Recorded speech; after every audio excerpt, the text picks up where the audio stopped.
എല്ലായിടത്തും എങ്ങനെയാണ്, ചക്കയൊക്കെ കഴിയാറായോ? മഴയൊക്കെ തുടങ്ങിയപ്പോൾ പിന്നെ ചക്കയൊക്കെ വെള്ളം കയറി തുടങ്ങിയിട്ടുണ്ടാവില്ലേ. അപ്പോൾ ഇന്നൊരു ചക്ക വെട്ട് വീഡിയോ ആണ് കേട്ടോ. മാധവ് ക്ലാസ് കഴിഞ്ഞ് വന്നതിന് ശേഷം അവർ ചായ കുടിക്കുന്ന നേരത്ത് ചക്ക എടുത്തുകൊണ്ട് വരാന്തയിലേക്ക് ഇറങ്ങിയതാണ്.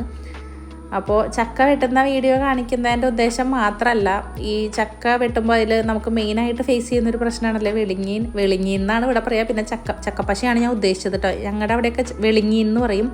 ഇനി ഇതിന് ഓരോ നാട്ടിൽ ഓരോ പേരുണ്ടോ എന്നൊന്നും എനിക്കറിയില്ല കേട്ടോ. അവരവരുടെ നാട്ടിൽ എന്താ ഇതിന് പറയുന്നതെന്നുള്ളത് കാണുന്നവരൊന്ന് ജസ്റ്റ് കമൻറ്റ് ചെയ്തേക്കണേ. അപ്പോൾ ഞാൻ ഈ വീഡിയോ എടുത്തത് അത്രയും. ഇത് ലാസ്റ്റ് ഞാനിത് കഴിഞ്ഞിട്ട് കത്തിമേന്ന് ചിലർ മണ്ണെണ്ണ തേച്ച് അല്ലെങ്കിൽ വെളിച്ചെണ്ണ തേച്ചിട്ടൊക്കെയാണ് കളയുക. പിന്നെ വെളിച്ചെണ്ണയുടെ വില വെച്ചിട്ട് നമുക്കിത് മുതലിക്കില്ല. പിന്നെ മണ്ണെണ്ണയുടെ ലഭ്യത ഇപ്പോൾ അറിയാലോ. അപ്പോൾ ഇതുപോലെ പേപ്പർ കത്തിച്ചിട്ട് അല്ലെങ്കിൽ ഇങ്ങനെ അടുപ്പ് കത്തിക്കുന്ന ദിവസമാണെന്നുണ്ടെങ്കിൽ അടുപ്പിൽ കാണിച്ചിട്ട് നമുക്കിങ്ങനെ ഈസി ആയിട്ട് കളഞ്ഞെടുക്കാൻ പറ്റും കേട്ടോ. ചിലപ്പോൾ ഇതൊക്കെ ഒരുപാട് പേർക്ക് അറിയാവുന്ന ഒരു കാര്യമായിരിക്കും, പക്ഷെ അറിയാത്തവരുണ്ടെങ്കിൽ അവർക്ക് ഉപകാരപ്പെടട്ടെ എന്ന് വെച്ചിട്ടാണ്. ഇനി ഇങ്ങനെ ചെയ്യുമ്പോൾ ഞാൻ എവിടെയോ കണ്ടു കത്തിയുടെ മൂർച്ച പോവോ അങ്ങനെ എന്തെങ്കിലുമൊക്കെ ഉണ്ടോ എന്നൊന്നും എനിക്ക് അറിഞ്ഞൂടാ കേട്ടോ. പക്ഷേ എനിക്ക് ഇതുവരെ അങ്ങനത്തെ പ്രശ്നങ്ങളൊന്നും ഫേസ് ചെയ്തിട്ടില്ല. അപ്പോൾ ഇത് നല്ല എളുപ്പമാണ് കേട്ടോ. അതിങ്ങനെ ചൂടായി വരുമ്പോൾ വേറൊരു പേപ്പർ കഷ്ണം വെച്ചിട്ട് അത് തുടച്ച് കൊടുത്തു കഴിഞ്ഞാൽ നല്ലോണം ഇങ്ങനെ കിട്ടും. ചൂടുണ്ടാവും, ചെയ്യുമ്പോൾ നമ്മൾ ശ്രദ്ധിക്കണം.